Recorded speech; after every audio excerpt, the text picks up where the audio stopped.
Is this the year Clemson finally breaks through and seriously contends for a BCS national championship?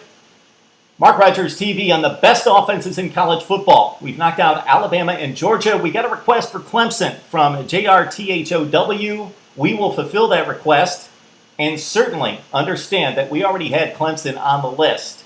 When we talk about the Tiger contending for a BCS championship, that rests on the defense. The defense has got to get much better. For the offense, maintain the productivity of the past few years, eliminate some mistakes, and gain some consistency against the better defenses on the schedule and certainly the type defense Clemson would face in a national championship game. That starts with quarterback Tajh Boyd. We love this guy. He has become a polished pocket passer entering his senior season. We couldn't say that a few years ago.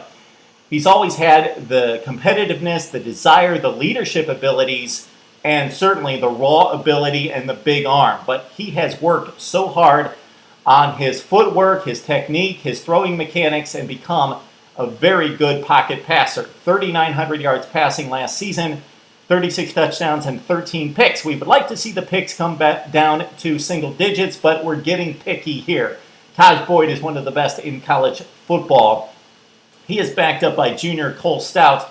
Clemson fans do not want to see Cole Stout on the field or anywhere close to a huddle unless the score is like 40-3 Clemson.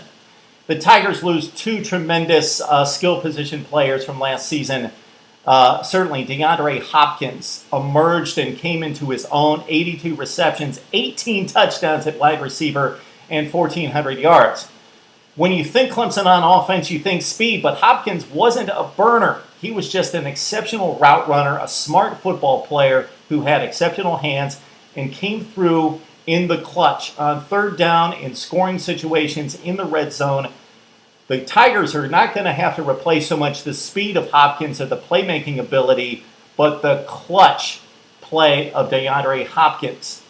That rests on one Sammy Watkins. This guy burst onto the scene as a freshman, got some Heisman consideration, caught 82 for 12 touchdowns and 1,200 yards. Those numbers went to 57 and 3 touchdown receptions. Decent numbers, but considering Tajh Boyd at quarterback, that's paltry production out of Sammy Watkins. Now, we do understand that he had some injury issues and he had some off-the-field issues, so he's going to have to clean up his act off the field, stay clean, and then also maintain the health on the field because we expect the kind of numbers he produced as a freshman. So he is the new number one. The number two, the number three, and the number four doesn't really matter. Clemson plays in 3 and 4 wide receiver slots, and they've got some experience and productivity coming back. The guy that really intrigues us is Martavis Bryant. He's a 6'5", big-framed guy with elite athleticism. He really broke through during spring practice and culminated that with a huge spring game. Last season, he caught 10 passes. No big deal there. 10 passes for 4 touchdowns and 305 yards. Do the math. 30-plus per reception and 4 touchdowns on 10 receptions for Martavis Bryant. So he could really break through as a big-time player in 2013.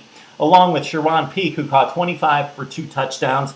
And also, you've got Adam Humphries in the mix at 41 catches and 1 touchdown. So between Humphries, Bryant, and also Sharon Peak, there's productivity coming back. You've got like 75 receptions coming back out of those 3 guys. So these guys have made plays in the passing game, but it's all about replacing DeAndre Hopkins on third down in particular. The other big loss there is Andre Ellington at running back, ran for 1,000 yards last season, but we're not so concerned about replacing him because the guys waiting in the wings have either produced or they have massive talent. You're talking about Rod McDowell, who ran for 450 and 5 touchdowns last season. You've got junior DJ Howard, who ran for a couple touchdowns and 138 yards in 2012. But the guy that really intrigues us here is the sophomore, Zach Brooks. He's got the most talent and the most speed. He's a game changer in waiting. Zach Brooks ran for 119 yards last season, but really showed himself to be up to the challenge in spring practice and culminating with that spring game performance out of Zach Brooks. So be looking out for him in the backfield in place of Ellington, but it's going to be a running back by committee, we would expect, with also possibly, depending on the August performance of freshman Tashawn Dye, he gets into the mix in about a month. He was the 12th rated running back by ESPNU coming out of high school, so he could find himself getting some carries and some attention in the fall if he does things right in August. At tight end, despite losing their number one guy in the depth chart, Sam Cooper, to an ACL in the spring, Clemson is loaded at tight end as well. They've got Stanton Seckinger. He's the number one guy in the depth chart now with the loss of Cooper, but the guy that really could make some buzz here is Jordan Leggett. He's a freshman, early enrollee at 6'6", 235 pounds. He caught 7 in the spring game for 97 yards and a touchdown. Dabo Swinney says about Leggett that he's got natural football instincts that you just cannot teach. He just gets it. Jordan Leggett was the 7th rated tight end coming out of high school. Again, early enrollee. He already knows the offense apparently. Caught 7 in the spring game for a touchdown. He could be a game changer, a guy that they line up in the flex, in the slot as a tight end and creates mismatches in the passing game. All right, the offensive line has 4 starters back, and when we talked about losing 2 skill position players, maybe the biggest loss is at center in Dalton Freeman. They replace him with Ryan Norton, who's emerged in the spring, along with Jay Guillermo, who's going to back up Norton at center. But again, 4 starters back from an offensive line that includes a first-team All-ACC performer in tackle Brandon Thomas. You also have several guards in the mix with Tyler Shatley and also David Beasley, and some backup tackles with Gift Timothy, who had 11 starts last season, but he's fighting for his job despite starting 11 football games.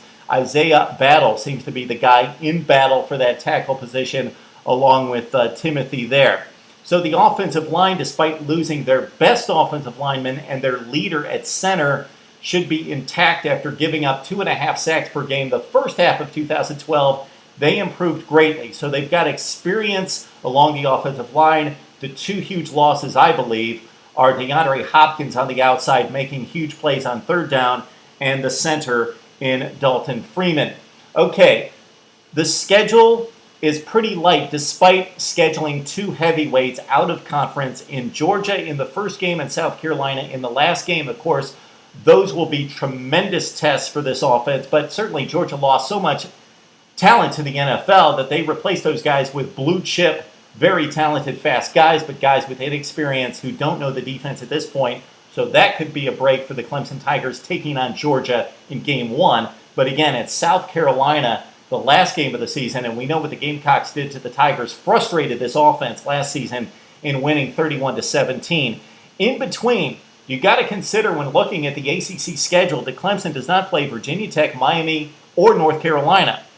So their big date, of course, that home game on October 19th against Florida State. Clemson, Florida State, mark it down, the 19th of October. That's our look at the Clemson offense. We think that if some of these guys, like Leggett and guys like Zach Brooks at running back, if those guys break through as possibly expected, this could be the best offense in college football. Would love to hear what you have to say about Clemson and other great offenses that might be flying under the radar right here on Mark Rogers TV.